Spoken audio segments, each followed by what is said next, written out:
Bonjour Antoine Chotard. Bonjour. Vous êtes responsable de la veille et de la prospective, c'est-à-dire en fait la vigie, d'Aquitaine Europe Communication, et vous venez d'intervenir au boussole du numérique en décrivant votre vision prospective de l'écosystème numérique et comment l'éducation pourrait en bénéficier. Dans cette intervention, vous posez la question de l'apprentissage du code et de la pensée algorithmique en disant « Le code et la pensée algorithmique sont-elles le solfège du XXIe siècle ?» Alors, pouvez-vous nous expliquer cette question ? Alors, je vais tenter d'expliquer ça. En fait, mon idée, elle était de dire que aujourd'hui, on peut pas envisager qu'on soit passif vis-à-vis de ces nouveaux langages que sont le code ou les algorithmes. Alors, nouveaux, pas au sens ils existent depuis un petit moment, mais en tout cas, on pressent aujourd'hui, vu la prolifération des usages numériques, des services numériques et des technologies, qu'on a un besoin peut-être plus important de faire comprendre, d'acculturer aujourd'hui les plus jeunes générations sur ces sujets-là assez tôt. Est-ce que c'est dans le cadre de l'école qu'il faut le faire? Je faisais le parallèle avec le solfège parce que et les pratiques amateurs musicales, parce que je viens de ce secteur-là d'abord professionnellement. Et aussi parce que j'aimerais savoir un peu mieux comment on s'est posé la question de est-ce qu'il faut intégrer le solfège à l'école dans un cours de musique, comment dans les années 80 ensuite sont apparues les écoles associatives sur la musique, et on a estimé que c'était quelque chose qui était très important pour l'esprit, pour le développement personnel. Je pense qu'aujourd'hui on doit se poser exactement la même question autour de ces langages informatiques, parce qu'ils vont faire partie de notre quotidien, qu'on a besoin au moins d'avoir une base pour les comprendre, pas forcément pour les rédiger, mais pour les comprendre, parce qu'ils vont faire partie de notre quotidien permanent. Donc est-ce qu'on veut juste des enfants et des futurs consommateurs passifs, ou est-ce qu'on veut des gens qui sont consommateurs, qui maîtrisent un peu mieux aussi ce langage, comme quand quelqu'un écoute de la musique et qui comprend la musique, il la vit pas du tout de la même façon, il l'interprète pas de la même façon. Voilà. Et puis ça me paraît essentiel, peut-être même plus finalement que pour le solfège, parce que les métiers de demain vont être des métiers complètement hybrides.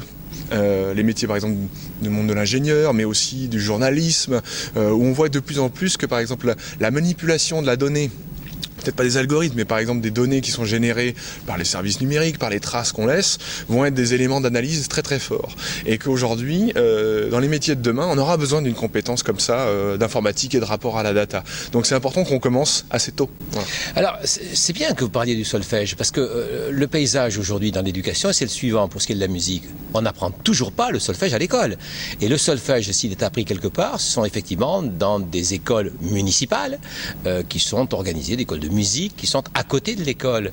Alors quand on regarde la situation concernant le code et les algorithmes, on se rend compte qu'aujourd'hui, un certain nombre, au niveau supérieur, d'établissements privés, donc hors service public, je pense à l'école 42 en particulier, organise ce type de formation avec des modes de sélection, de pédagogie particulière. Alors, justement, si vous faites le parallèle, est-ce qu'on ne peut pas craindre que demain, en ignorant cet apprentissage du code et des algorithmes à l'école, alors là, on n'aura peut-être pas d'école municipale du code, mais on aura bien des établissements privés qui feront cela, et le service public sera totalement éloigné de cela. Est-ce que ça, c'est un risque ? C'est un vrai risque, et puis ce qu'on peut souhaiter, c'est de la diversité dans ça. Qu'il y ait des écoles évidemment privées qui proposent ce type de formation, mais aussi qu'on l'intègre à minima dans le secteur public. En fait, peut-être qu'on n'apprend pas tant que ça le solfège dans le cadre des établissements publics, mais en tout cas, on a une première sensibilisation à ce type de pratique, à sa compréhension. Et ensuite, d'autres types d'enseignements sont à disposition, associatifs, très souvent basés sur des financements publics importants. Donc, dans un contexte aujourd'hui aussi un peu compliqué, de crise financière, d'économie des collectivités compliquées, je pense que c'est important de questionner ce rôle central de l'éducation au code, au numérique et à la culturation au numérique en général. Et très tôt ? Alors, je pense qu'il faut que ça soit très tôt. Après, je ne vais pas rentrer dans les débats à partir de quel âge il faut qu'on mette son enfant devant des écrans. Hein. Moi, j'attends le plus possible parce que j'imagine qu'il y a plein de choses à faire avant. Vous comme papa, si j'ai bien compris. Ouais, exactement. Par ailleurs, il va vivre avec, donc il faut bien qu'il l'intègre, qu'il comprenne et qu'il ait finalement un regard critique dessus. Et ça rejoint les questions qui ont souvent été évoquées ici de médiation, d'accompagnement. C'est le plus important. Alors, on va évoquer ce qui se passe dans d'autres pays. Comment dirais-je, on va regarder plus particulièrement Israël.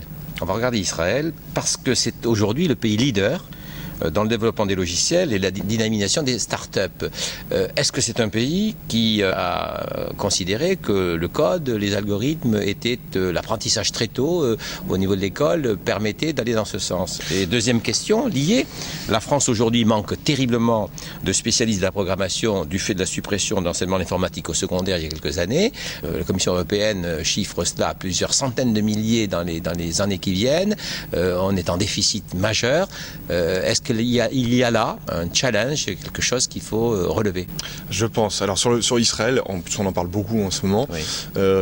C'est vrai que les chiffres sont assez impressionnants sur le nombre de start-up par habitant ou sur le nombre d'ingénieurs rapportés à la population de salariés. C'est 140 ingénieurs pour 10 000 salariés, alors qu'aux États-Unis c'est 85, en Allemagne c'est 60 et en France je crois que c'est encore moins si je ne dis pas de bêtises. Donc on est sur des exemples où en effet il y a un taux d'ingénieurs extrêmement fort et ça contribue à développer des start-up et ce type de métiers liés au développement, à l'algorithme et j'en passe. Je pense qu'en effet c'est très très important ce type de compétences. On est en train nous aussi à l'échelle de l'Aquitaine, de la future cité numérique qui aura lieu à Bègles aussi, on est en réflexion autour de ces métiers, notamment les métiers de la data, les métiers du traitement de la donnée, puisque on voit aujourd'hui un phénomène que beaucoup appellent le big data, qui est que il y a une prolifération du nombre de données numériques générées par nos usages, par les entreprises dans plein de secteurs, et que ça va proliférer encore plus puisqu'on connecte les objets, etc. Et qu'on va avoir donc certes des gros volumes, mais aussi une diversité de données très très importante qu'on pourrait corréler pour faire naître des statistiques plus intéressantes qui aident à la décision, qui permettraient de créer de nouveaux services, peut-être de nouvelles valeurs, etc. Bon, je m'arrête là, ça pourrait servir à plein de filières, santé, commerce, transport intelligent, et j'en passe, et l'Aquitaine réfléchit dessus. Mais ce qui est très important, c'est de voir que sur ces métiers très poussé de connaissance de la data et de travail de la donnée sur des plateformes technologiques spécifiques, les plus grands instituts disent qu'on va être dans un déficit très très important de ce type de spécialistes. Et que, y compris par exemple des instituts très poussés sur la cancérologie, la santé, la médecine, vont être en manque bientôt de ce type d'analystes qui vont peut-être partir ailleurs parce que les salaires seront meilleurs ailleurs, parce que les formations de toute façon auront été plus importantes, il y aura plus de choix ailleurs, et qu'on va être dans un déficit sur des dizaines de milliers de postes de traitement de la donnée. Donc quand je parlais de métiers hybrides tout à l'heure, on est là aussi, des gens qui vont être très très bien formés sur ce type de plateforme, mais qui sont quand même focalisés sur une filière et une connaissance spécifique. Et ça, a priori, pour l'instant, on en manque. Mais les réflexions en France, en région aussi, en région Aquitaine, sont en train d'accélérer sur ces questions-là. Donc on peut souhaiter en effet des démultiplications de ces formations. Merci beaucoup Antoine. Merci à vous.